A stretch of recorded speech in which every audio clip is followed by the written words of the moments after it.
had a pretty extensive thing going on here, pretty extensive track record here. Yeah. You make me also curious now, like I want to know more and more and more about this Natasha here. I'm loving it. Yes, so tonight, give us a sense of where you are as far as what you've been doing. Of course, we had the COVID-19 that came on board and kind of, I would say put a monkey wrench in everything. So we still had to function and go about life, but how is that going for you with this whole season change? It's interesting. I travel a lot back and forth between Atlanta and New York. So I haven't really been able to travel as much because of COVID. New York was the epicenter for a while, and now Atlanta seems to be like this. Yeah, I know. Their numbers are going up. So I don't know what's going to happen because productions are slated to start for TV shows in August. And if the numbers are going up, and Atlanta was one of the first places that was going to start filming. Wow. So I don't know what's going to happen, if they're going to move forward or not. But we'll see what happens. Tyler Perry has a designated space for actors to stay. Okay. Quarantine. So that, but there's going to be mandatory testing for people and stuff like that, because if a cast member gets COVID, then it can impact the entire production. So I don't know. I'll see how it works out, what people are going to do. Wow. It's all up in the air. Yes, it is. It is. So looking at your background, and my goodness, so interesting. How do you balance the Haitian background and the Greek thing? How do you find that balance there to make it work for you? Because I really am. Let's see. I'm sort of very distant from my Greek heritage, but it's on my father's side, so I don't know as much about it as I do with the Haitian side. So, and it was my father's my great great grandfather who was Greek. But the name has stayed with us, so it's a very famous name. My last name is a very famous Greek name. And a lot of people don't know this, but there were a lot of Greeks occupied Haiti at one time, and most people don't know. I didn't know that. Yeah. So most people don't know about that history. But every time I go somewhere and someone's like Greek, they recognize the name. And because there was a guy, he talked with a lisp, and he became a famous orator. He used to go to the beach and put pebbles in his mouth, and he overcame his lisp by putting little pebbles in his mouth when he spoke. And then he became this famous orator, and that's how my name became popularized. And also there's a building. I have no relation. I wish I did, but there's a building on Columbia's campus with my last name on it as well. Interesting. Wow. It means spelled the same way, too. Is it spelled the same way? There's most of the Demosthenes have an S. Mine does not have the S on it. Okay. I don't know where the S fell off, but my mom's last name is misspelled on her birth certificate, and everybody else's name is spelled correctly in my family, so she's the only one that happens sometimes with the spelling. Mm-hmm. Wow. So I'm excited to be here. Nice. Good night, Natasha. Okay. Yeah, I hear you speak about your Haitian heritage and your background, and it's very interesting. You have a very interesting mix. Mm-hmm. Yes. So what's that relationship like now? Do you still have relations with Haiti? Are you doing any work there? And how has your background influenced how you work now? Being in America now. Mm-hmm. Well, I was born here. I'm a first generation born here. Okay. So I do have some family members there. My mom passed away a few years ago, so I don't have the same connection that I had when she was living. My mom used to go almost every year back to Haiti, and so I have Haitian art in my house.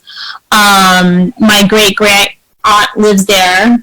I went to visit her a few years ago. That was an interesting experience.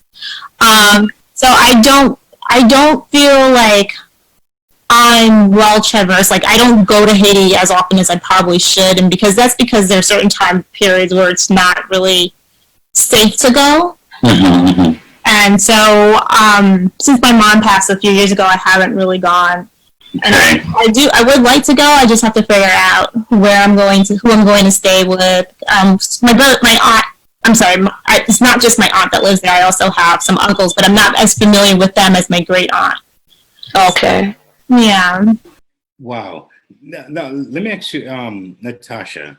I know being in the acting world, it's a very small world, and it can be very, I would say, very tense.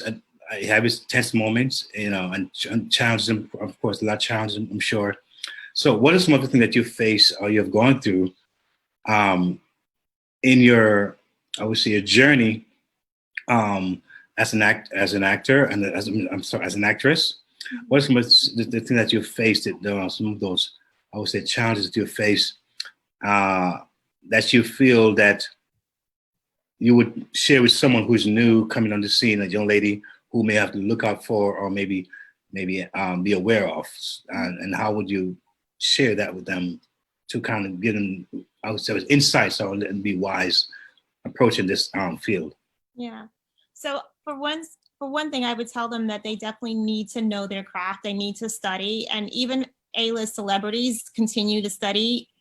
Like all of them take classes continuously. It's a never-ending thing. You don't become famous and then you say, "Oh, I'm not going to study anymore." They all do. They all have a coach, a private person that they go to.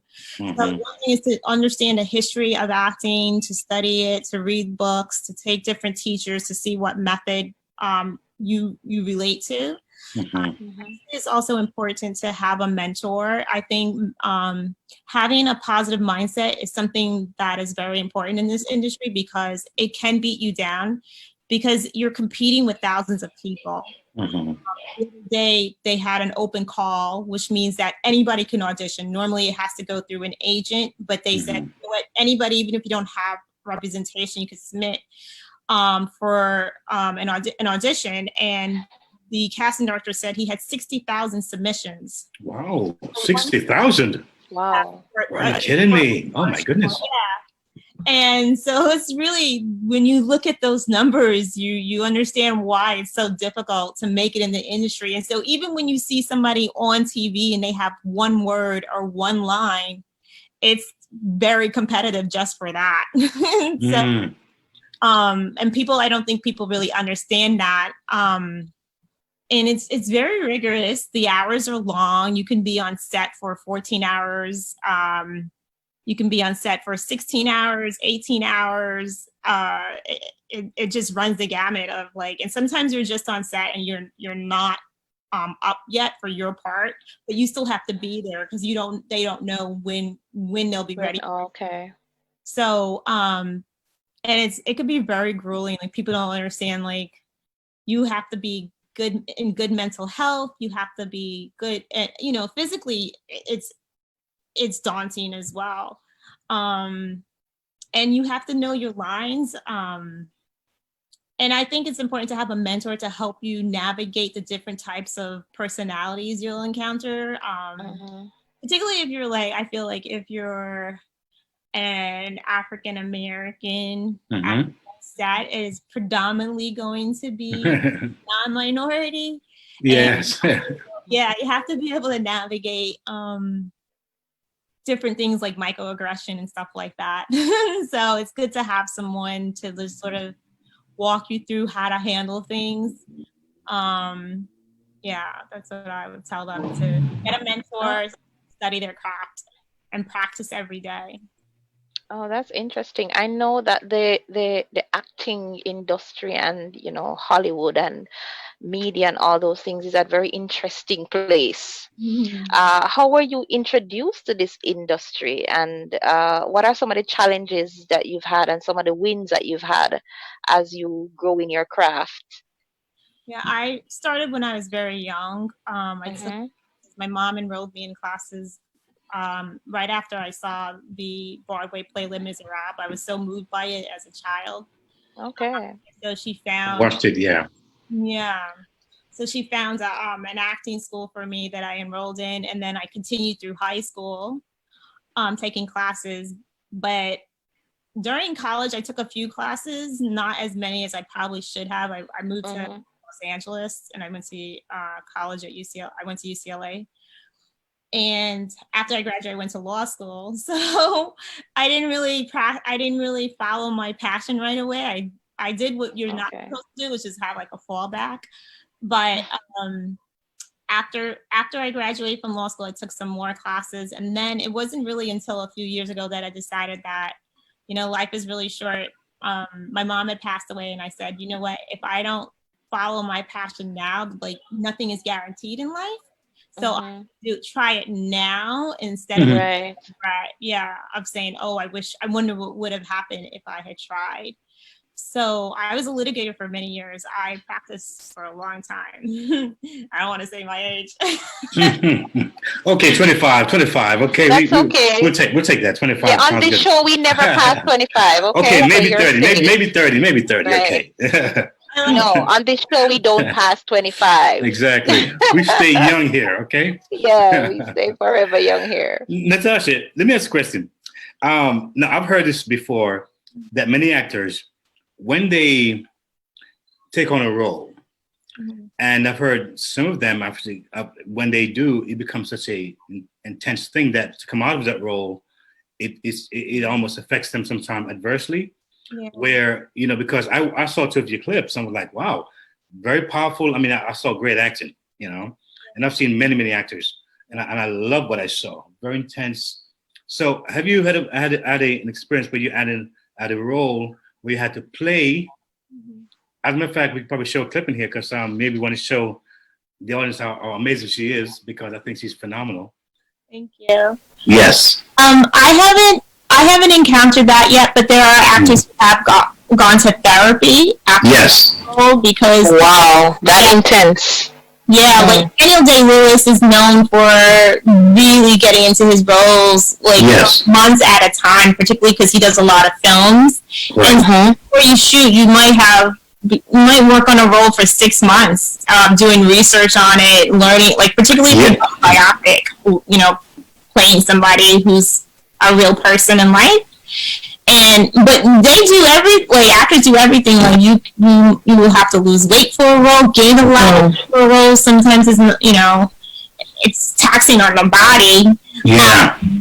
And you have to mentally be able to that character has to be in your body. Like you have to live it and breathe it. And sometimes, they have to live in that character before they shoot for months at a time. And it's to get out of it. So some people have therapy to help them with that. Okay. Here's a clip. We're gonna have babies.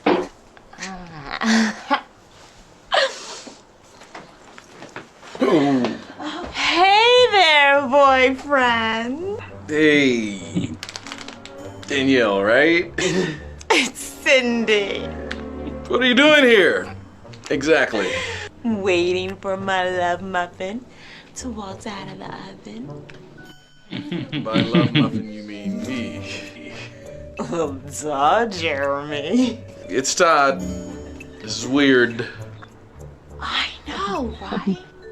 I can't believe you haven't asked me to move in yet. I mean, who asked first? The boyfriend or the girlfriend? Awkward! Am I right? Not even remotely. I mean, you're not right and you're not my girlfriend. Making out at 2:30 in Denny's was or was not the foundation of our relationship? I don't remember. Either way. Well, I do. And it was beautiful. And I'm not giving up on us. I think I'm gonna call security. Yeah. I don't blame you for that. Hey!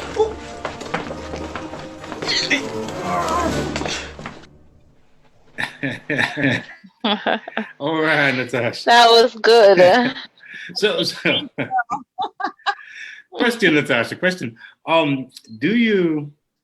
What's the question I want to ask you now? I think it's is there a role that you probably not hoping to play, or a role that you're looking to play? Like you have, I won't go there or there, but these are cool.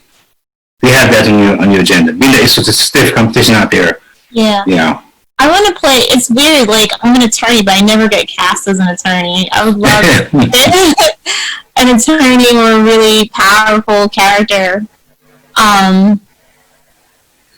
I would love to do that. I don't really have any roles that I wouldn't play, because as an actor, you have to find the humanity in everyone, even if it's a serial killer. You have to be able to find a likable trait in that character to do justice. So if you focus on there's good in everyone, even a serial killer, you should be able to play everything. That's what I think. Gotcha. Okay. And attorney who says I won't take certain cases. If you're a defense attorney, that's what you do. You can't say I'm not going to. True. Yeah. True. That's your trade. and let me ask you, really, because this is important as an attorney, because that's a great element. And I think a lot of folks, Black community, we pretty much we excel in sports and we excel in some of these areas. But as an attorney, I think that's remarkable. I think it's a great thing. I think it's something that we should have a lot of kids aspire to, because it's an area where we lack, I think, a lot of representation. So how is that? Are you actively in that role, or how does that work? Yeah, I don't really do criminal work. I've done appearances for people for criminal cases where they can't appear for their clients because they have a conflict, but I mostly do civil litigation. Nice. I personally cannot do criminal work because I know I'm the type of person that I would take the case with me to bed and stress over. You don't want that. You don't want to have that. No, I do not. Especially if it's somebody's liberty that I am responsible for. That's a very big burden, and you have to take that seriously. And you have to really. I personally think you really need to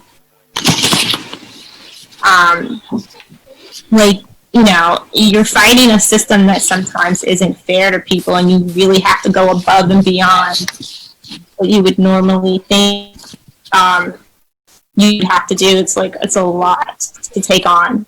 Wow, imagine. I don't know if everybody who practices criminal law feels that way, but that's how I feel. That's why I don't do it. Yeah, well, I know someone who did it, and they kind of got to the point where she said, you know what, I got to change. It got very intense, mentally for her. Yeah. And so I definitely can understand where you're coming from with that. Yeah, because you're not just representing the individual, you're representing that individual's family. If they get incarcerated by, it's not just that person that gets impacted, it's everyone around them. True. Very true. Yes, I mean, we are here. I'm loving this conversation. I thank you. And, it's like I look back at some of our guests that we've had, and it's just a beautiful thing to see how, we have migrants, those, whether their parents are from other countries and how they came here, and, you hear so many negative stories and, about those who are not doing the right thing and those are pretty much affecting our society in a negative way. But it's great to see how you've taken this thing here. I mean, lawyer and actor. I mean, that's not too, you don't hear that very often, but it's definitely as a remarkable thing. We just love you being here tonight. Where can we find you? How can we get to see more of you? Give us some of your, I guess, locations. How can we get to see you, see more of you? I actually am starting pre-production for my own series that I'm going to be posted online, because I feel like it's important to continuously create content for yourself, even though we're experiencing COVID.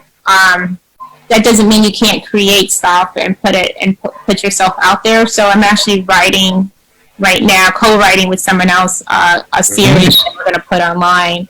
So I'm sure I'll have the link on my website, which is myfullname.com, NatashaDemosthene.com. Nice. So that's where I think most people will be able to find me and the work that I'm doing until the industry starts picking back up again. Mm-hmm. It happens. Very nice. Okay. Thank you, Natasha. Before you go, I want to ask you a question. This show, you know, we are big on relationships and how relationships affect us and how we how we grow from that relationship. So I want to ask, what are the kinds of relationship that one needs to have to grow in an industry like yours? I know it's a very tight one and a lot of persons are, you know, running to be on top. But you know, what are the important relationships to form in order to grow in this industry, especially being, you know, of an African American descent or, you know, in your case, a Haitian descent as well? Uh, does it affect, you know, the relationships you have, or how do you identify with the relationships that you have in order to succeed in this industry?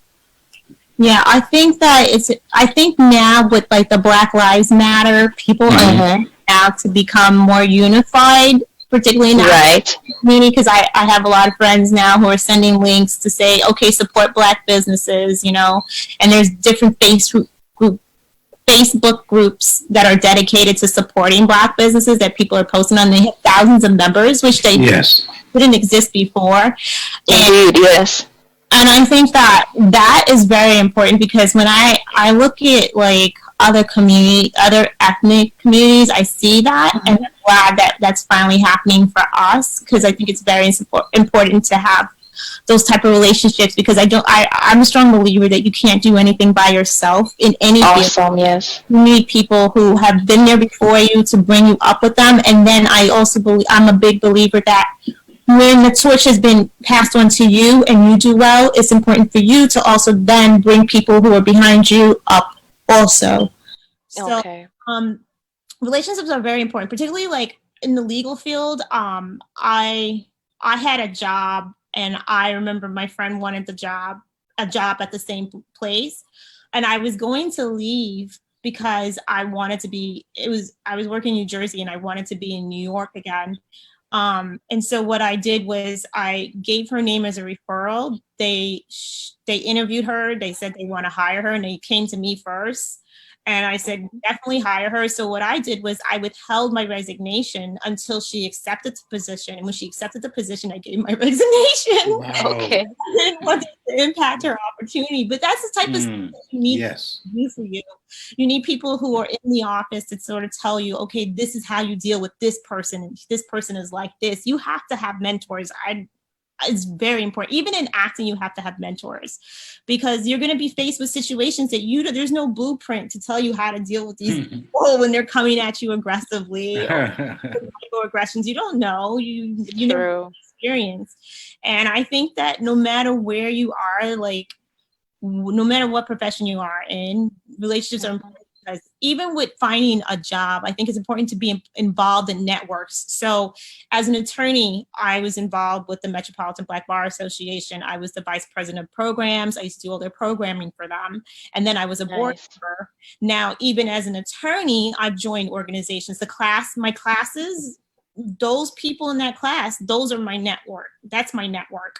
And I join different organizations, and I meet people that way. There's so many of them. And it's important, I think. Understood. Social media, people don't like social media. Social media is very important because that's how you form relationships as well.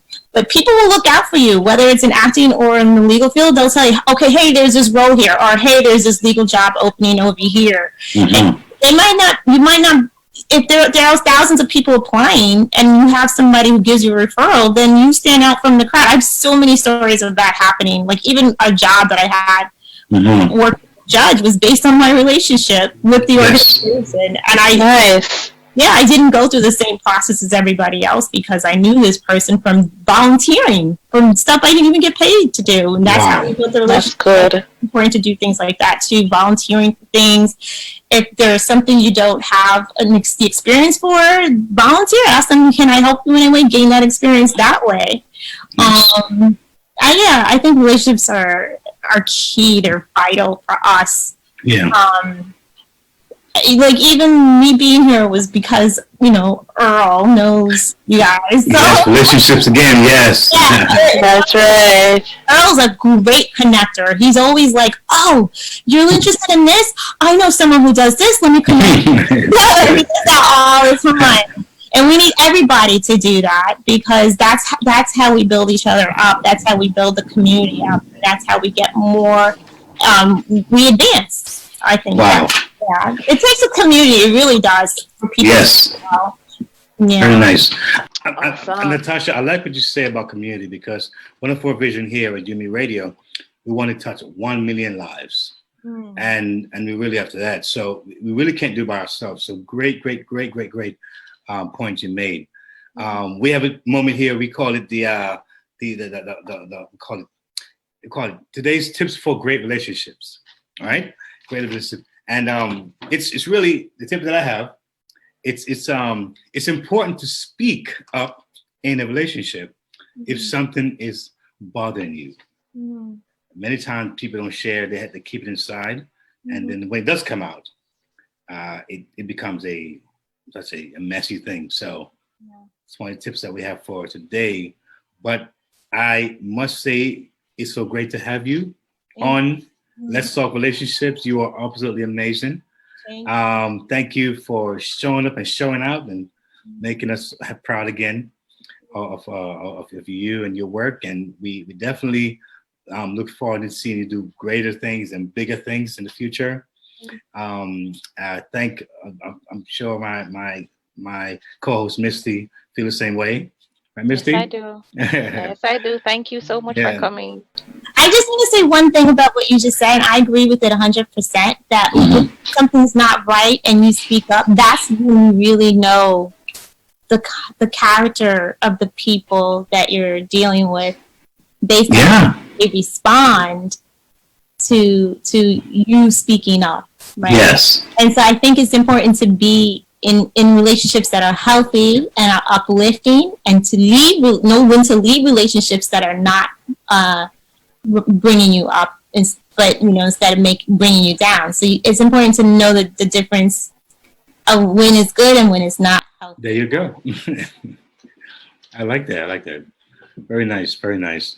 So again, tell us where we can find you again. Just kind of spell out really slow so we can hear, because I want to follow you and see what's happening with your career. My website is https://www.natasheflmprod.com. Perfect. I got that, right? Love it. So again, thank you for being here with us tonight. Thank you. You're welcome. And of course, the previous guest who was here, she was amazing as well. Anicia, that's what I believe. Anicia. Anicia. See, I'm getting names better. I'm getting better. Anicia. She was wonderful in the segment that we had with our life moments. Yeah, I'd like to post this on Facebook and get people to watch and listen to your radio show and let people know about you guys. Thank you so much. We appreciate it. So much. Awesome. So again, you take care and be blessed always. And hopefully we can meet again. Same place, different time. All right? Same here. Take care. So much for having me. You're welcome. Let's talk relationships on UMERADIO. So what are we talking about? Marriage, dating, parenting, business, and love, emotions, sex. It's a conversation with me, Lady Misty, and DJ KTE on everything from hot topics to taboos. Join us Mondays at 9 p.m. live on UMERADIO. Follow us at Let's Talk Relationship Show on Facebook or on UMERADIO on Instagram. Let's talk relationships, arguments for the grown. Get the UMERADIO app to listen wherever you are. That is UMERADIO, one word.